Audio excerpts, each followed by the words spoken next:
जय श्री राधे। पूज्य श्री सद्गुरुदेव भगवान के चरणों में प्रणाम।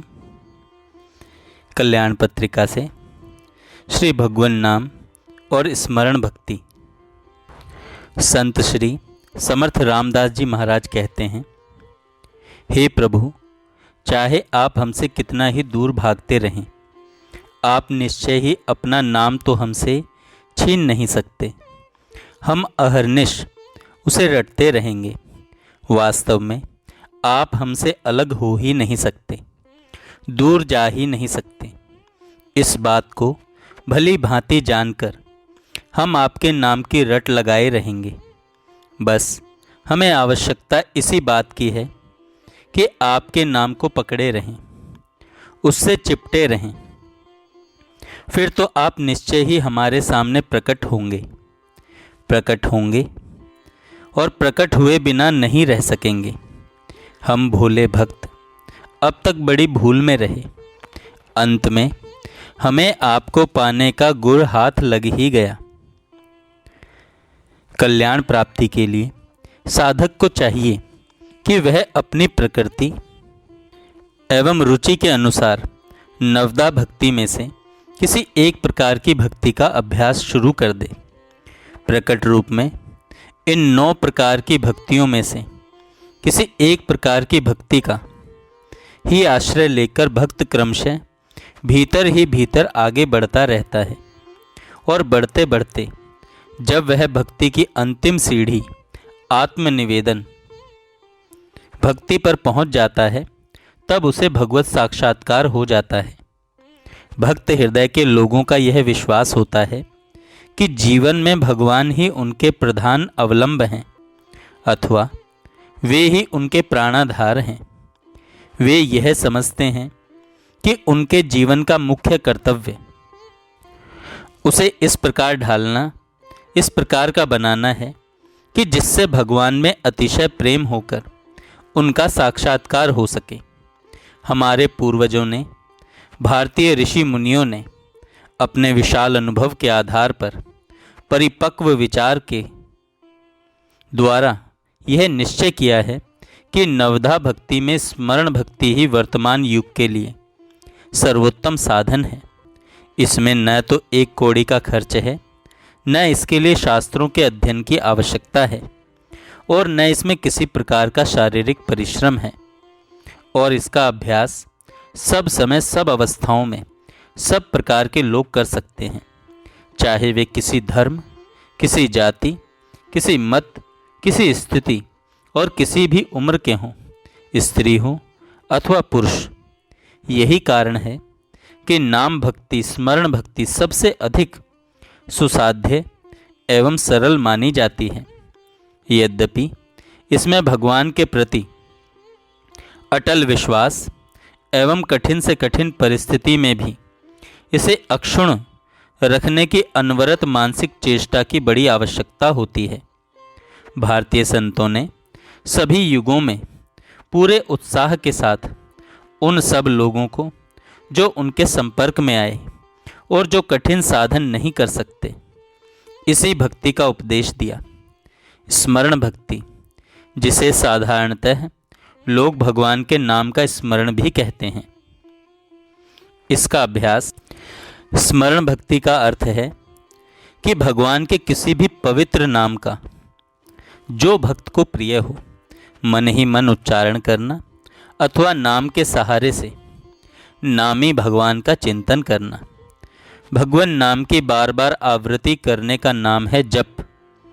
जप शब्द का अर्थ यही है। नाम जप हमारे अंदर सांसारिक पदार्थों के प्रति जो सभी अनित्य हैं, वैराग्य उत्पन्न करके हमें जन्म मृत्यु के बंधन से छुड़ा देता है।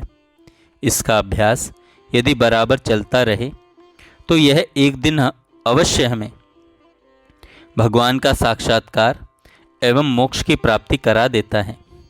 शास्त्र इस बात की घोषणा करते हैं कि असुर बालक प्रहलाद, राजकुमार ध्रुव, देवी शबरी, महर्षि वाल्मीकि, जो अपने जीवन के आरंभ में एक विख्यात डाकू थे, तथा प्राचीन युग के अनेकों बड़े बड़े महात्मा इस साधन के अभ्यास से आध्यात्मिक पूर्णता को प्राप्त कर चुके हैं।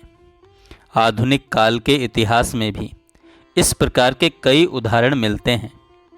गोस्वामी तुलसीदास जी जो जाति के ब्राह्मण थे, संत तुकाराम जो वैश्य कुल के थे, गोरा कुमार जो शूद्र थे, चोखा मेला जो अंत्यज थे, संत कबीर तो जाति के जुलाहे थे, देवी मीरा जो राजघराने की थी और स्वामी रामदास जो सन्यासी थे, ये सभी स्मरण भक्ति के द्वारा ही ऊंची से ऊंची स्थिति को प्राप्त हुए थे।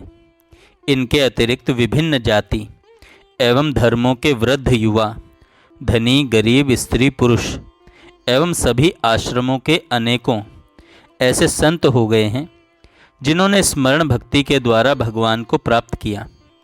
वे सभी उच्चतम कोटि के संत थे। उन्होंने अपने निजी उदाहरण से स्मरण भक्ति का महात्म्य प्रकट किया।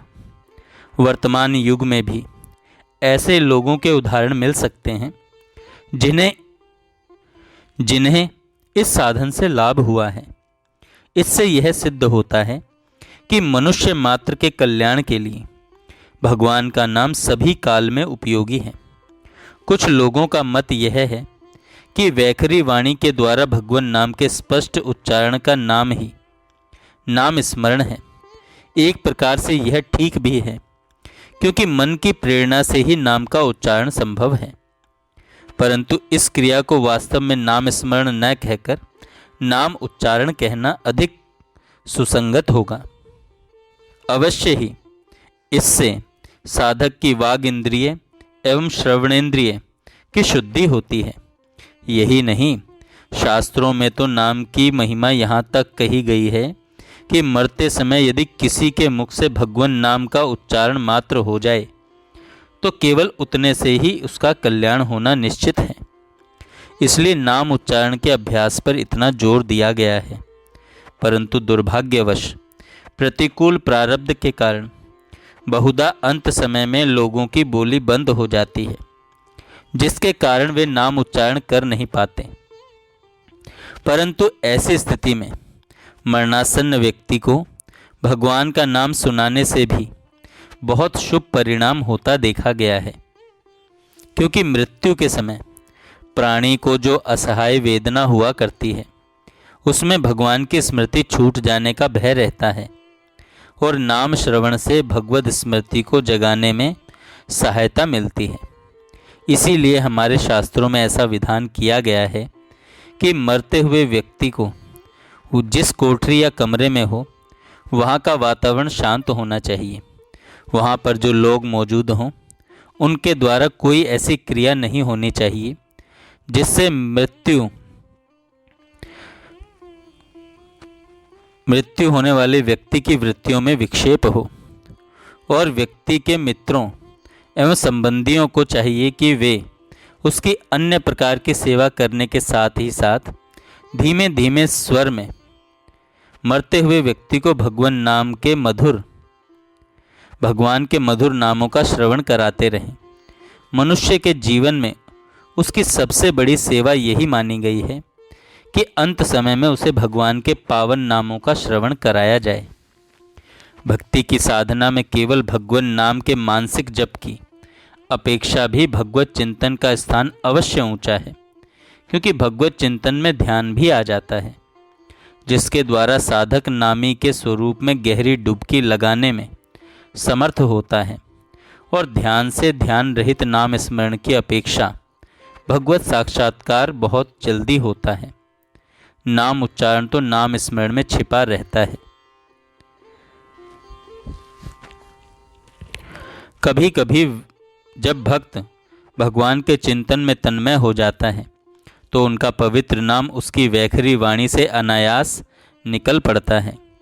नाम उच्चारण की अपेक्षा नाम स्मरण निस्संदेह भक्ति की उच्चतर साधना है, और नाम उच्चारण की अपेक्षा नाम स्मरण का फल भी अधिक होता है, क्योंकि उससे साधक का जीवन सब ओर से पवित्र हो जाता है। उसके मन, वाणी और शरीर तीनों शुद्ध हो जाते हैं।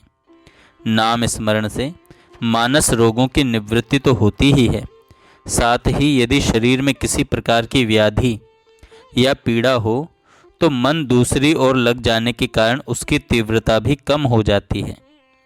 नाम स्मरण से पूरा लाभ तो तब होता है जब उसका अभ्यास तैल धारावत अवच्छिन्न रूप से किया जाए।